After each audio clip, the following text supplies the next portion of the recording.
छोटे से गांव में हरिया, उसकी पत्नी और उनके 2 लड़के रहते थे। हरिया के दोनों लड़के जुड़वा थे और दोनों शक्ल सूरत में हमशक्ल थे। जो कोई भी व्यक्ति उनको देखता तो वो पहचान नहीं पाता कौन रामू कौन राजू है इन दोनों में से। एक शाम हरिया अपनी पत्नी से बोलता है, अब तो बुढ़ापा आ गया और अब पहले जैसे हाथ पैर भी नहीं चलते। हाँ, अब आपकी और मेरी उम्र हो गई है, अब मुझसे भी घर का काम नहीं होता। क्यों ना रामू और राजू के लिए सुंदर लड़कियां देखकर उनकी शादी कर दी जाए। हाँ भाग्यवान, तू बोल तो सही रही है, लेकिन मुझे रामू की फिक्र है क्योंकि उसे काम में आलस आता है और वह कैसे अपना गुजारा कर पाएगा। बातें करते करते दोनों सो जाते हैं।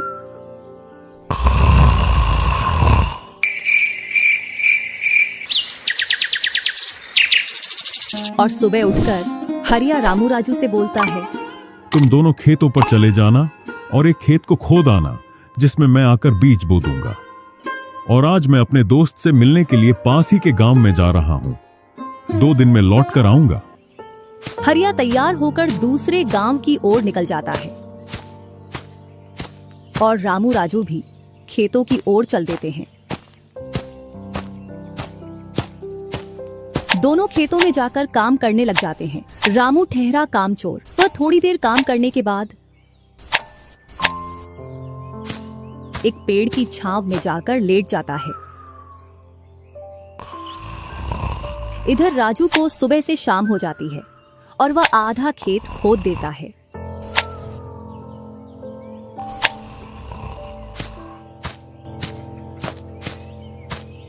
और हरिया भी अपने दोस्त के पास पहुंच जाता है। अरे भाई हरिया, कैसे आना हुआ? तुझसे मिलने की इच्छा हुई तो मिलने आ गया। चल अच्छा है, पहले भोजन करते हैं, इसके बाद गप्पे लड़ाएंगे। दोनों साथ में भोजन करते हैं। हाँ भाई हरिया, सुना, सब कुशल मंगल? हाँ भाई, सब कुछ कुशल मंगल है। अब तो तेरे दोनों लड़के शादी के लायक हो गए होंगे। हाँ, दोनों शादी के लायक हो गए हैं और खासकर मैं तेरे पास इसीलिए आया हूं कि कहीं दोनों लड़कों के लिए लड़कियां देख आऊं। वैसे अपनी भी 2 बेटी हैं और दोनों खूब होशियार और चंचल है। अब दोनों की भी उम्र शादी के लायक हो गई है। अगर तुझे कोई एतराज ना हो तो क्यों ना इस दोस्ती को रिश्तेदारी में बदल दी जाए। इतना सुन हरिया बड़ा खुश होता है। जब वह दोनों लड़कियों को देखता है तो दोनों बहुत ही सुंदर थीं।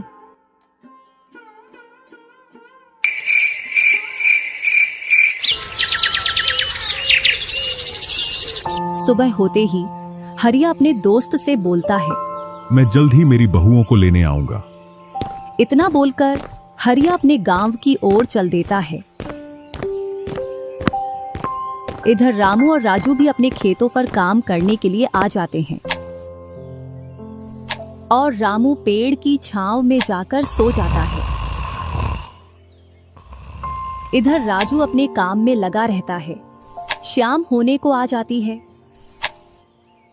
और हरिया भी अपने खेतों के पास आ जाता है। रामू की आंख खुलती है तो हरिया उसको आता हुआ दिखता है,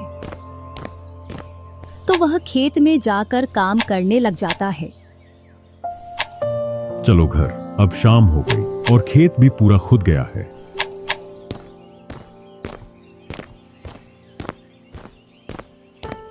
तीनों साथ में घर पहुंच जाते हैं। हरिया अपनी पत्नी और दोनों लड़कों को बताता है कि वह इन दोनों की सगाई पक्की कराया हूं।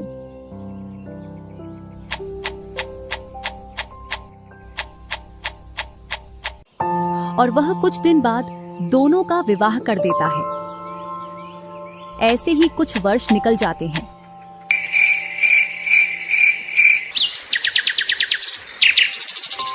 हरिया और उसकी पत्नी का स्वर्गवास हो जाता है और दोनों भाई जमीन और घर का बंटवारा कर लेते हैं। रामू अपने आलसी पने की वजह से खेतों में काम करने नहीं जाता और दिन भर घर में ही पड़ा रहता। इधर राजू अपने खेतों में दिन रात मेहनत करता है, जिससे रामू और राजू की फसलों में अंतर स्पष्ट दिखाई देता है। एक दिन रामू राजू से बोलता है, तूने अच्छा खेत रख लिया और मुझे यह खराब खेत दे दिया। जिससे तेरी फसल अच्छी हो रही है और मेरी फसल कमजोर। कोई ना, अगली फसल पर खेत बदल लेंगे।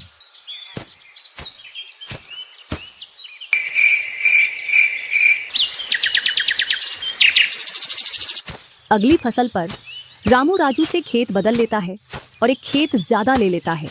फिर भी राजू खुशी खुशी उसे खेत दे देता है। राजू के हिस्से में जो खेत थे उनमें फिर से वह दिन रात मेहनत करता। इधर रामू कभी काम करता तो कभी काम नहीं करता।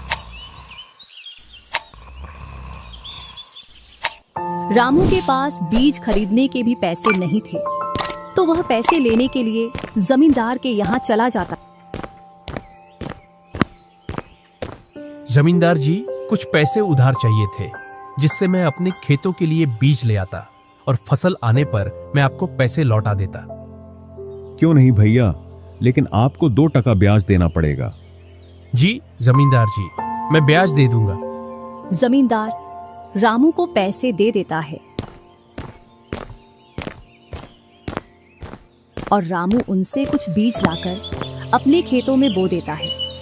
इधर राजू अपनी फसल की रोज देखभाल करता और रामू बोकर आया उसके बाद से अपनी फसलों को देखने के लिए भी नहीं गया। वहीं अपने घर में पड़ा रहता और दिन रात सोता रहता।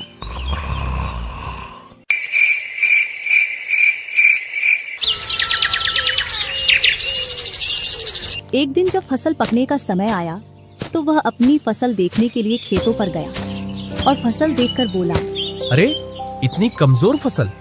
मैंने खेत बदल लिया, फिर भी लगता है मेरी ही किस्मत खराब है। जो भी जमीन में लेता हूँ उसमें अच्छी फसल होती ही नहीं है। ऐसे कहते हुए वह अपने घर आ जाता है और अपनी पत्नी से बोलता है, राजू की फसल तो अच्छी है, बस हमारी फसल ही कमजोर है। ऐसा कैसे हो सकता है? ऐसा तो होगा ही।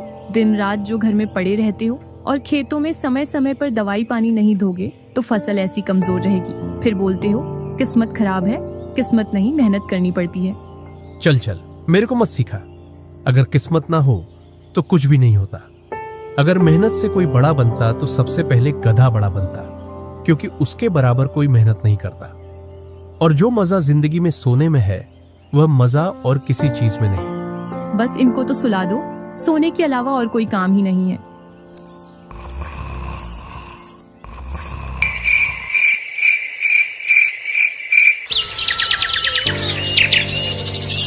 कुछ दिनों बाद जब फसल निकली तो राजू की फसल रामू से दोगुनी निकली, जबकि उसकी जमीन रामू से कम थी।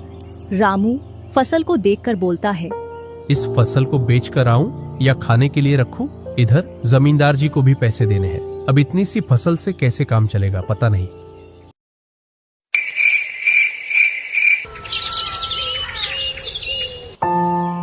एक दोपहर रामू सो रहा था, तभी उसका गेट किसी ने खटखटाया। पता नहीं कौन भरी दोपहर में नींद खराब करने के लिए आ गया। जैसे ही वह गेट खोलता है तो सामने जमींदार खड़ा दिखता है। क्या यह रामू का घर है? रामू ने सोचा, क्यों ना मैं इसे राजू के घर पहुंचा दूं। यह मुझे पहचान भी नहीं पाया। मैं तो राजू हूँ, वह वाला घर है रामू का। जमींदार सामने वाले घर पर जाकर गेट को खटखटाने लगता है। राजू गेट खोलता है और बोलता है, क्यों भाई, इतनी तेज गेट को क्यों खटखटा रहे हो? मैंने आपके रुपए लेकर खा लिए क्या? हाँ भैया रामू, तुमने मेरे जो पैसे लिए थे उन्हीं को लेने के लिए आया हूँ। तुमने बोला था फसल आने पर पैसा लौटा देंगे, जो तुमने अभी तक नहीं लौटाया। क्या जमींदार जी, आप भी दोपहर में नशा करके आ गए? मैंने कब आपसे पैसे उधार लिए? क्या तुम ही रामू हो? नहीं, मैं तो राजू हूँ। रामू तो सामने वाले घर में रहता है।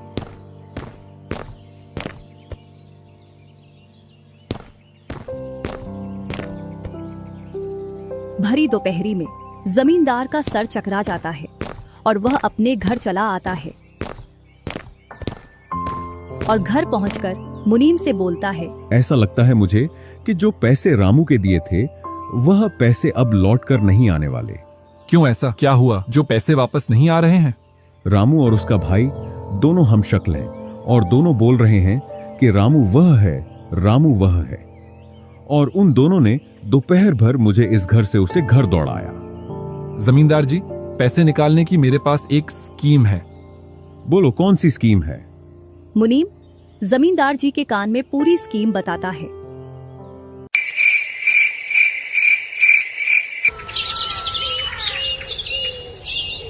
दूसरी सुबह जमींदार, मुनीम और दो आदमी जिनके हाथ में लाठी थी, चारों लोग रामू के घर की ओर चलते हैं। जैसे ही रामू के घर के पास पहुंचते हैं तो जमींदार और दोनों लोग थोड़ी दूर रुक जाते हैं। अरे रामू भैया, बाहर निकलो, मैं पास ही के गांव से आया हूँ। जरूर जमींदार होगा, मैं आज गेट खोलूंगा ही नहीं।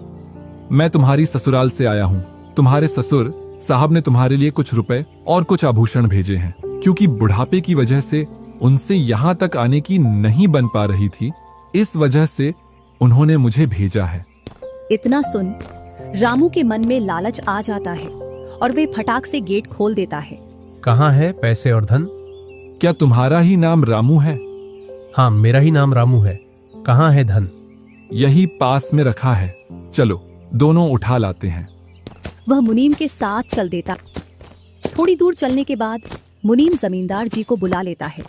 जमींदार और दोनों लोग रामू के पास आ जाते हैं। लाओ मेरे पैसे लौटाओ, ब्याज समेत। मैंने आपसे पैसे नहीं लिए। ये ऐसे नहीं मानेगा। अब तुम दोनों के हवाले करता हूं, तुम चाहे जैसे इससे पैसे निकालो। और दोनों आदमी रामू को लठ से मारते हैं। रामू चिल्लाता हुआ, अरे भाई रुको, अरे भाई रुको, मत मारो, अरे भाई रुको, मत मारो। इधर वह दोनों रामू में दे लठ लठ बरसा रहे थे।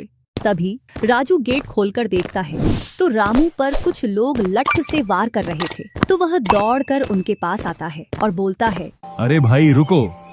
इस रामू ने आज से 5 महीने पहले मुझसे पैसे लिए थे। जब लौटाने की बारी आई तो बहाने कर रहा था। कितने पैसे हैं? 2000। रुको मैं लाता हूँ।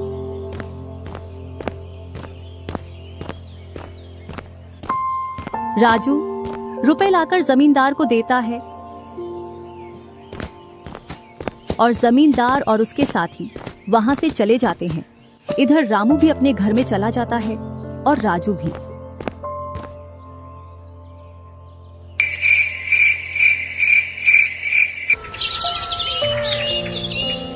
कुछ दिनों बाद दोनों भाई अपना अपना खेत खोदने के लिए खेतों पर पहुंच जाते हैं।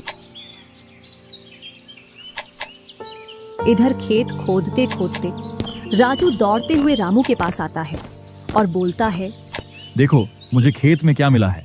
राजू के हाथ में हीरा देखकर रामू के मन में लालच आ जाता है और वह मन ही मन सोचता है, इसके खेत में तो और भी हीरा हो सकते हैं। क्यों ना मैं इसको मेरा वाला खेत दे दूं और इसका खेत में रख लूं, जिससे मेरे पास भी बहुत सारे हीरे हो जाएंगे। मैं क्या बोल रहा था, क्यों ना तू मेरे वाले खेत पर फसल कर ले और मैं तेरे वाले पर। इतने दिनों से तू कम जगह पर कर रहा था। और रामू राजू वाले हिस्से को खोदने लग जाता है।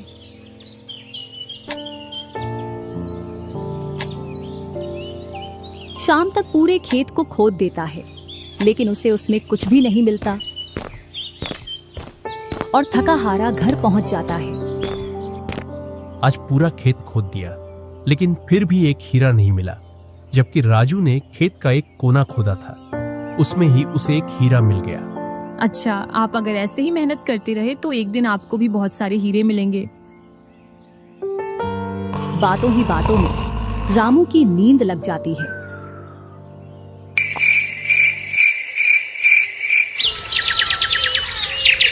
और जब सुबह होती है तब वह बोलता है, आज जैसी नींद मुझे कभी नहीं आई। हाँ, अगर तुम ऐसे ही मेहनत करते रहे तो आपको रोज ऐसी नींद आएगी। और रामू उसे वर्ष राजू की तरह अपने खेतों में मेहनत करता है और दोनों की फसलें बराबर निकलती हैं, जिससे रामू के चेहरे पर अलग ही चमक दिखती है। एक दिन चारों लोग साथ में बैठकर खाना खा रहे थे। क्या सच में उस दिन खेत में से हीरा निकला था? हाँ भैया, निकला था ना। जो आज आपके घर में, उसकी वजह से कई सारे हीरे रखे हैं। इतने में ही रामू की पत्नी बोलती है, वह तो नकली था, आपसे काम करवाने के लिए। इसी प्रकार बातें करते करते चारों लोग अपने अपने घरों में जाकर सो जाते हैं।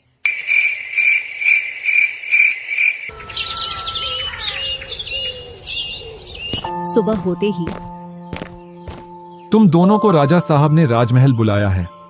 वह दोनों भाई सेनापति के साथ चल देते हैं। अब पता नहीं कौन सी आपदा आ गई। कुछ नहीं, कुछ अच्छा काम होगा, तभी तो हमें बुलाया है। दोनों राजा के पास पहुंच जाते हैं। हमने सुना है इस वर्ष तुम्हारी फसल सबसे अच्छी निकली है और आपने इस बार सबसे ज्यादा राजकोष में कर दिया है। इसी का आप दोनों को इनाम दिया जाता है।